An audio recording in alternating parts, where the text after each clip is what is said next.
صباح الخير جميعا. أهلا وسهلا فيكم. Good morning, everyone, and welcome to this session that I'm really proud and pleased to moderate. Today's session will address investigative reports addressing a topic that touches on all of us, the risks of our food. And we will be discussing this issue involving agriculture, environment policies, cross-border policies, and nutrition, food, and the role of big companies. My name is Lina Ajelat. I am the executive editor at Hiber magazine in Jordan. I would like to introduce to you our colleagues in this session. Before we start the discussion, we have Nada Arafat. She's an investigative journalist, works with the independent Mada Masr. Her work focuses on investigative reporting in environment and agriculture. She also highlights the marginalized groups to a big extent. We have from Palestine our colleague Firas Tawil, who is an investigative journalist, an editor and coach in ARIJ since a long time. He's experienced in investigative journalism, mainly in broadcasting investigations and TV as well. He received many awards, won Integrity in 2018. We have our colleague from Egypt, Mahmoud Al-Subki, who's also an investigative journalist and received many important awards. He focuses on the Arab region and Europe and topics such as immigration, extremism, and other ecology issues. He worked with other international and Arab institutions. We have Bana Salame, who's a researcher. She works in food and public health. She participated in the Hiber Fellowship for Health Journalism, in which she has done a number of reports on the overlapping health and public policies, as well as food and nutrition. So these journalists that we have today, each one of them worked on important investigative reports that we wanted to use as a starting point to address the risks in the food risks. I would start with Nada. Nada, please share with us on you worked on a series in Egypt, a series that was published in Egypt particularly about since the 90s, how the soil situation collapsed in Egypt, which affected directly the farmers and agriculture, and thus food in general. So why did you address this topic? Why did you do your research? And what are the main conclusions of this investigation? We started this because we wanted to speak or to address the narrative about the collapsing of soil in Egypt, and that's the high level of sea due to the climate change. It was a real thing, but when we got closer, we found a different picture that was not only linked to the high sea level, but also it was connected to agricultural policies, complex issues that affected and drained the quality of soil and the quality of food. The food has become really poor in nutrition and vitamins. You can tell us more about an important part of the investigative reports that reveals or exposes the policies, how the international policies affect the state or the country. You found at the beginning of 90s when the agricultural market was emancipated. How did this affect the work or the performance of the farmers? How the agricultural cycle was also deteriorating? The beginning of the deteriorating situation started with the building of the high dam. It was important to organize and regulate the agriculture and irrigation, but it came with a number of problems that affected the fertility of the soil. The fertility started to become less, which needed more fertilizers. In the 60s, 70s, and 80s, there had been some kind of openness. The state started to use the agriculture exporting, and with the growing number of population and the needs for more food. So the demand was to intensify the soil and products and to recycle the production. In the 90s, Egypt took a loan from the monetary fund to do agricultural reform to the Egyptian agriculture, and thus the state stopped supporting all the forms of agriculture support, and they stopped regulating the agriculture through the agricultural cycle in order to grow a piece of land and to make sure that there is a recycling of the food nutritions. You had to plant different crops, and the state was doing the regulation or in a special way that meets the market needs. So we started to do the uni type of soil, of planting the soil, which led to the draining of the soil and the using more pesticides, which weakened the soil that needed more treatment, of course. It seems like that the peasants went into a cycle that was never ending. We needed pesticides, we needed fertilizers with more salt. So it was a never ending cycle. I want to seize the opportunity to speak about the need, the excessive need to rely on fertilizers and mainly the pesticides.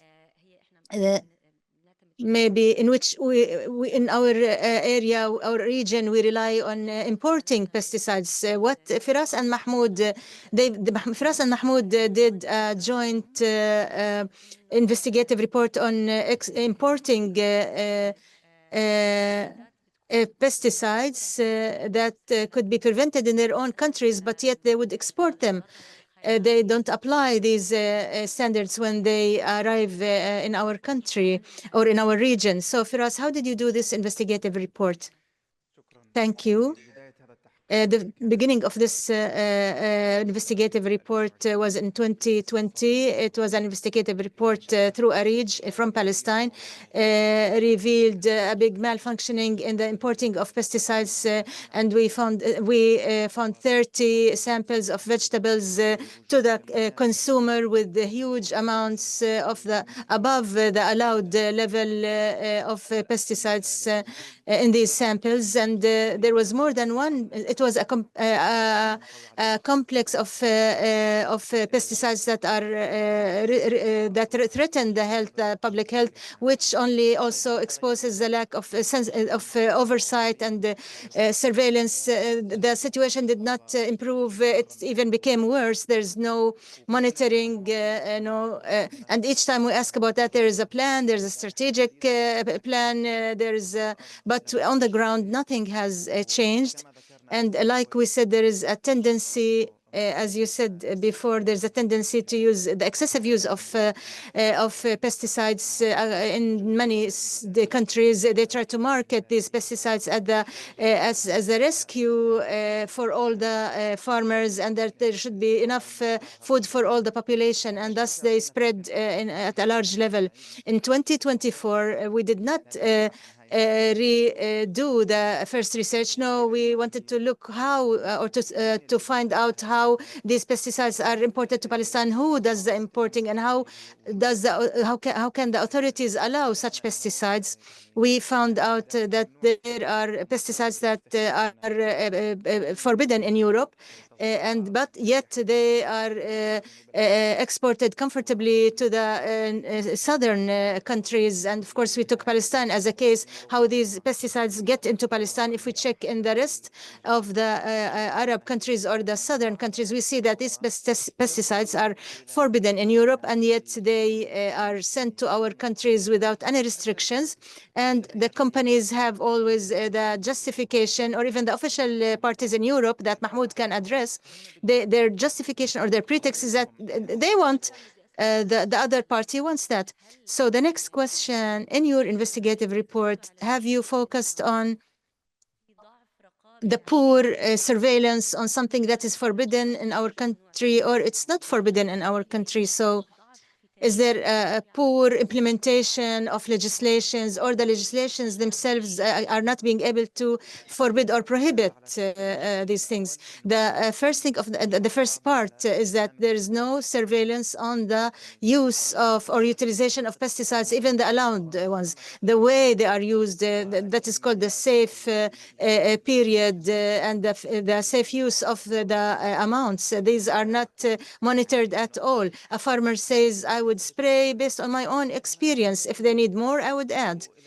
And of course, you can imagine the risks resulting from this. The other part of the report is that the monitoring how or the oversight on the allowed the pesticides. Actually, the responses or the replies were really shocking. What is risky there does not necessarily have to be risky or a threat here. Their circumstances are different from ours. What circumstances are you talking about? Anything harmful somewhere should be harmful elsewhere. We don't have seas, nor oceans, nor ponds, and so their harm is like in the water. So this only reveals the lack of responsibility in terms of food and the negligence when it comes to the food issues. If we do more or deeper research, we would find that many companies or interests are involved in the continuing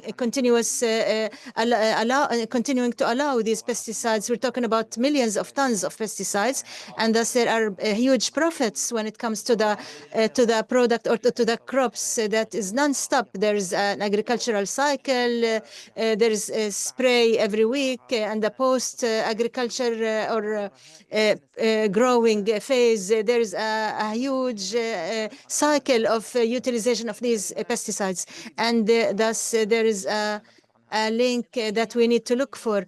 I think this is an opportunity to hear more from Mahmoud. You talked, Firas, about that this industry involves huge profits, and it is much lucrative. There's a role by the companies to pressure or to on the legislations, or maybe to overcome these legislations through this cross-border work. Firas said that you focus on Palestine, but this issue is not only in Palestine, but it's merely a model. So it was an example. So Mahmoud, if you wish to address this aspect, good morning. Sure. Since most of my investigative reports, I would use a cross-border user. When Firas talked about the investigation, it was important to see the EU's policies and what does the EU do in this respect.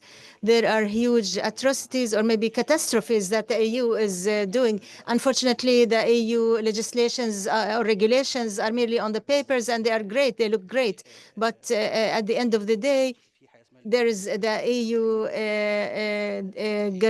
Green Deal, and there is the Rotterdam Agreement that allows the exporting of toxic materials to the Arab countries, to the other African countries. The EU does not hold the responsibility. They say, for example, in the case of Palestine, we would export certain pesticides. They would say that there is poison or toxic materials in this material, but it's up to you to use it. This is the way the EU handles the issues. They manufacture the pesticides, but they have the F2F agreement. When they found toxic materials on the table, they would say no, but we can export them abroad. So we don't use them here, but we can export them. So what controls the EU policies based on our investigative report, there's the lobby involves huge companies in the EU This lobby is represented in the European Commission and the European Parliament. One in the EU told us that sometimes they're isolated inside the Parliament because this lobby, for example, if we received an amount about $1 billion profited or made as a profit annually, we're talking about annual budgets. This lobby would not be. It would not be easy for this lobby to give up on certain things. So in our report, we wanted to handle the cross-border part, to know about the companies. What do they export? What are the types that we have here in Palestine? We took Palestine only as an example, but as we were doing the research, it was not only Palestine. It was Egypt, Tunisia, Algeria, Morocco, many countries involved who receive or who import. If we do an analysis of the soil in the Arab countries, we would find many catastrophes, and therefore we have to check ourselves in terms of health in the future. So the EU policies serve Europe and not our region. Unfortunately, at the end of the day, we accept these toxic materials on our land or soil, regardless if we know or we don't know. So there are things that are not clear, and we would hope through our investigative reports or researches to have an impact or a reaction to make changes to things. Thank you, Mahmoud. I would come back to you with a follow-up question. You raised the issue how the EU designs its own policies that can be only implemented in their own states, regardless what happens abroad or outside Europe. I think this is an approach to speak about Dana's investigative report. It was not about agriculture. It was a different one, but it was closer in terms of the topic of how international productive or international companies who produce children food, how are they committed to the standards or the measures or the criteria of the European or North American criteria, but they are not committed to the other regions, including ours, when it comes to exporting these food materials. So Bana, please share with us your input. How did you track or trace this topic in Jordan as an example? And this also links to another question by our colleagues. I believe he was talking about how the pesticides are exported, how these forbidden toxic pesticides are allowed in our region. This lead to poor oversight or monitoring of this issue. I don't think this has to do with war, the war or because it applies to other countries in the southern part, or we can speak about the sugar in the children's food, and we can use Jordan as an example, please. Thank you, Lina. Yes, now we are in a time where we know about the health risks for the consumption of products, commercial, industrialized or manufactured products, as they include over the average of sugar or salt or other nutritional products. And this exasperates with children, when in the time where children are subject, they are being introduced to solid foods, and they're forming their relations and their with the food for life. So it is a very important stage in their life, and at the same time, we all know about these risks, and we're learning about these risks. A report was published by a Public Eye, a Swiss foundation, that has uncovered that Nestle company, which controls more than 20% of the children's food around the world, that it adds sugar in its most famous products, as the Cerelac or Nido Halim, who we all are accustomed with or have used these products. So they add sugar to such products in countries in Asia, Africa, and Latin America, unlike their practices in their markets in Germany, Britain, and in Europe. It's the same product, but they don't have added sugar in those countries. So that was the starting point. Why? What allows them to add the sugar to these products in our countries? And are there products in our areas that produced by us? So that was the starting point. So we went to pharmacies and we checked the products, children's products in Jordan, and checked what were the products in the MENA region. We checked them through the websites, and we checked 39 products in the market and in these websites.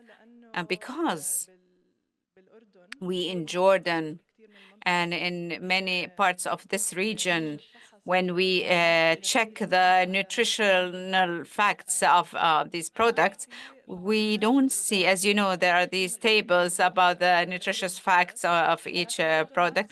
Jordan is not binding the companies to announce the levels of sugars or the value of the overall allowed level, like what it should have be in different projects. So the only element that would be that was there and was able to be analyzed was the components. And what we found out of the 39 products is that most of them, about 37 of them, include some source of one source of added sugars to these products. Well, in this case, and I know we're very confined with time, but there's a follow-up thing that I'd like to listen from each of you.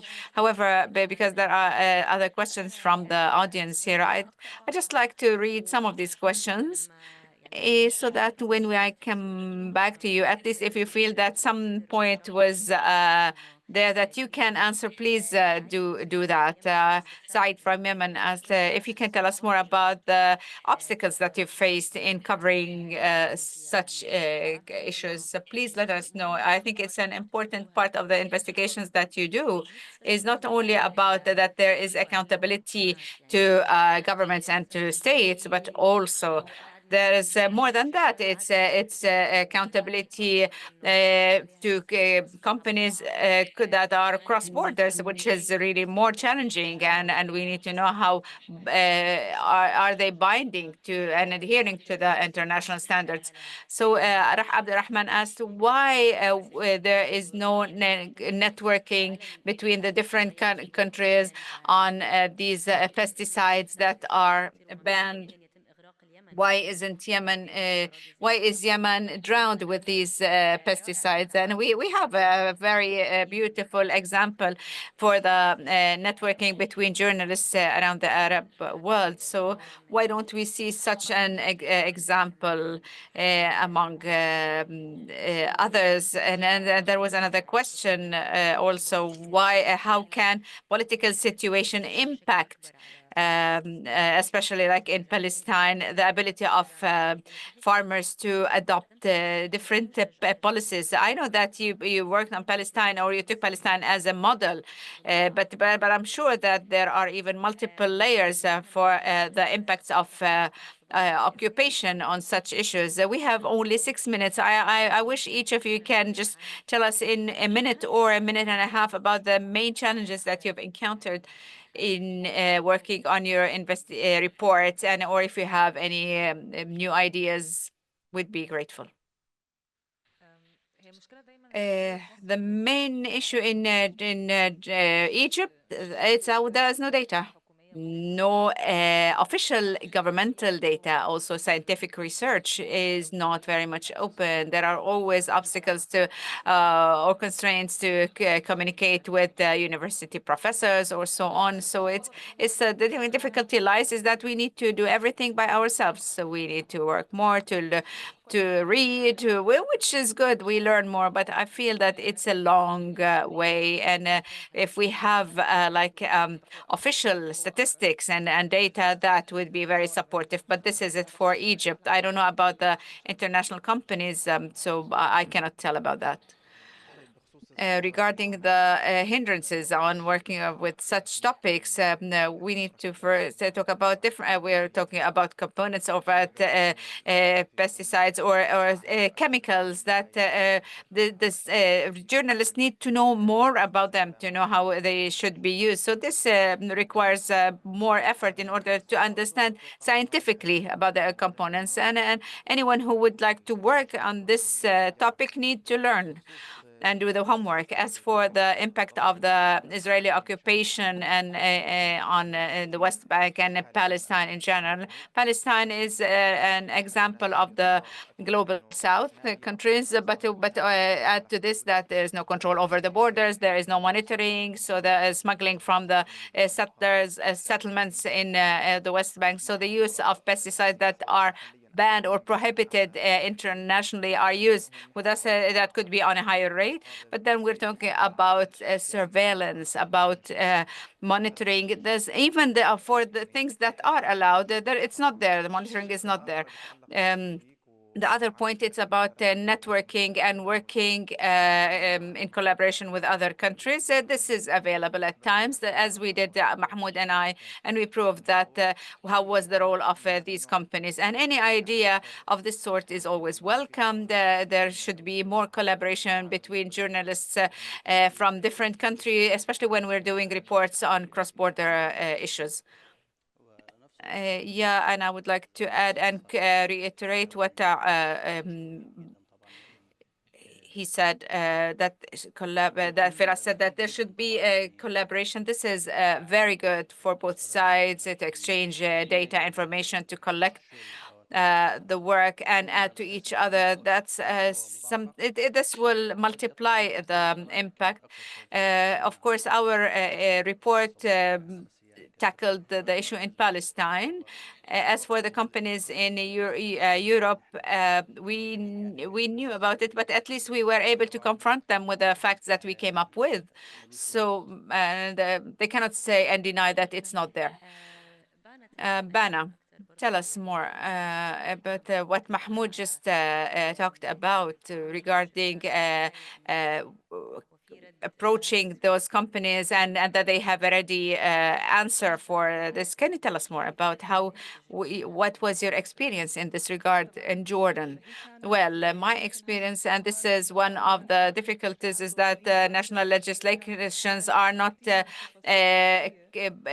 being or they are not binding companies, food companies or food processing companies. So that's what we ask for. It's the accountability. Why do you add sugar for in children's food when it's not needed? Most companies responded that all our products are in line with international standards and parameters and national legislation. So the accountability would be there. Then why are national legislations, most of them at least in countries around the world, would follow the Codex Alimentarius? So that was the question. Then why does Codex Alimentarius oppose the recommendations of WHO in this regard?